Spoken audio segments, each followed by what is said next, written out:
अगर टीएमसी के 19 सांसद टीएमसी छोड़ देते हैं तो क्या ममता बनर्जी की पार्टी टूटने की कगार पर पहुंच जाएगी? क्या बंगाल की राजनीति में एक नया खेल शुरू हो चुका है? चलिए समझते हैं पूरी कहानी विस्तार से। मैं मुस्कान ठाकुर और आप देख रहे हैं सोशल संवाद।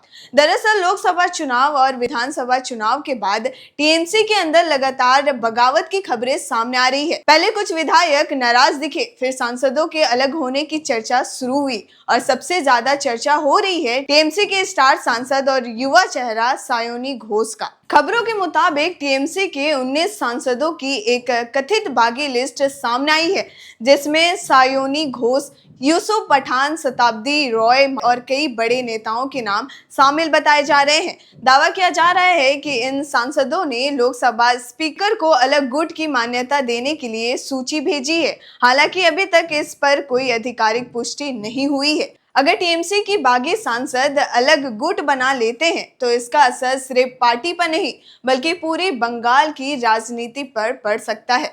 सबसे पहले समझिए कि अलग गुट बनाने का मतलब क्या होता है।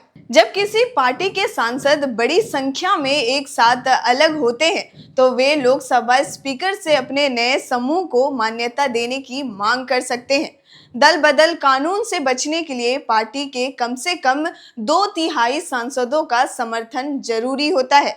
यही वजह है कि 19 सांसदों की संख्या को इतना अहम बताया जा रहा है। अब अगर सच में अलग गुट बनता है तो सबसे बड़ा झटका ममता बनर्जी और अभिषेक बनर्जी की नेतृत्व क्षमता को माना जाएगा, क्योंकि टीएमसी हमेशा एक मजबूत और एकजुट पार्टी की छवि पेश करती रही है। लेकिन इतने बड़े स्तर पर टूट होने का मतलब होगा कि पार्टी के अंदर असंतोष काफी बढ़ चुका है। संसद में भी इसका बड़ा असर दिखाई देगा। टीएमसी अभी तक विपक्ष की मजबूत आवाज मानी जा रही है, लेकिन सांसदों के अलग होने से उनकी ताकत और प्रभाव दोनों कमजोर हो सकते हैं। इससे राष्ट्रीय राजनीतिक में ममता बनर्जी की भूमिका भी सीमित हो सकती है। दूसरी तरफ अगर ये नया गुट भाजपा या एनडीए के करीब जाता है तो बंगाल में राजनीतिक समीकरण पूरी तरह बदल सकते हैं।